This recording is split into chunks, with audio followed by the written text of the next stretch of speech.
I have everything most women dream of. I work as a journalist for a big art magazine and live in a city flat with a view of the water. My job pays well, and my friends constantly tell me that I look younger than I am. Not that it matters, but who doesn't like being told that? My privileges are obvious, which begs the question, what am I missing? At the top of the list is the search for Mr. Right. I don't know if he really exists or if we've almost met. Maybe he's walked past me on the street before and I wasn't really looking. Or maybe he's the barista who makes my favorite coffee every morning in that little cafe on the way to work. He hasn't met me at parties or at an exhibition. I've tried every dating app in the world, but no sign of Mr. Right. If he does exist somewhere, it's not at my gym or at my friends' weddings. Maybe it's not the supply of single men that's my problem, but my attitude. I recently discovered the Enneagram, a personality model that divides people into 9 different personality types. Each type has different strengths, weaknesses, and preferences. If you believe the Enneagram, there's not just one Mr. Right worth waiting for, but many. Different people harmonize with my Enneagram in different ways, and we can make each other happy. This could shorten the chapter of 101 dates or save me from unpleasant surprises. So, what awaits me? When you meet the reformer, you should take it slow. Reformers are moral beings who are not satisfied with superficiality. The less you reveal about yourself, the more he will go out of his way to find out your deepest desires. After a brief warm-up, the reformer is a potential Mr. Right, but only if you get on well with his dear mother. The same applies to the helper, the only difference being that he will carry you in his arms from day one, even if you openly admit that his mother gives you nightmares days before her arrival. The helper is a real softie, who is more likely to have his heart broken by you than you by him. There's no danger of that with the achiever, though.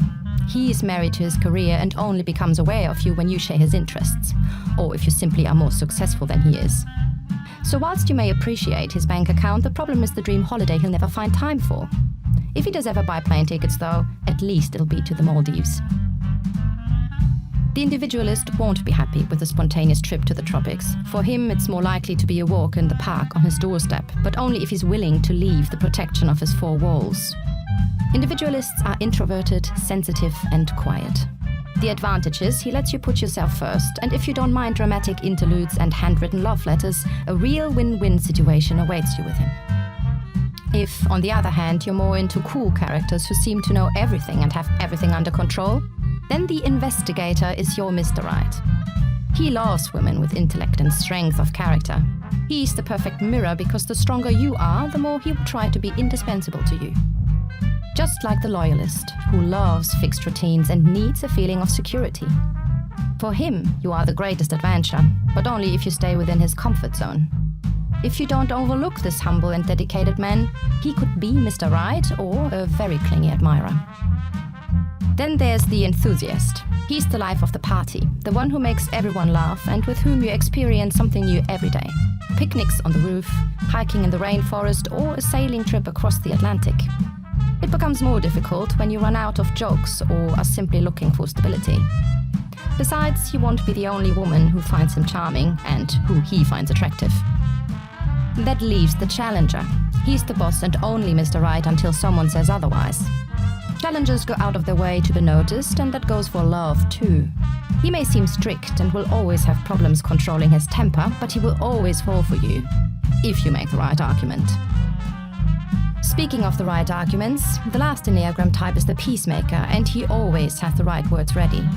He is comforting and full of wisdom. In fact, he's the best friend you've always wanted, and therefore a good candidate for Mr. Right. Unfortunately, he has problems with conflict, so you could come home after an argument one day and find his wardrobe empty. He will leave you a goodbye note and the flat key in your letterbox, though. Whoever Mr. Right is, he is one of them, and it takes 2 to make a good relationship. Maybe love only has a chance if I give myself to it completely. The first step is to dare to look in the mirror, because how will Mr. Right know that I am Mrs. Right?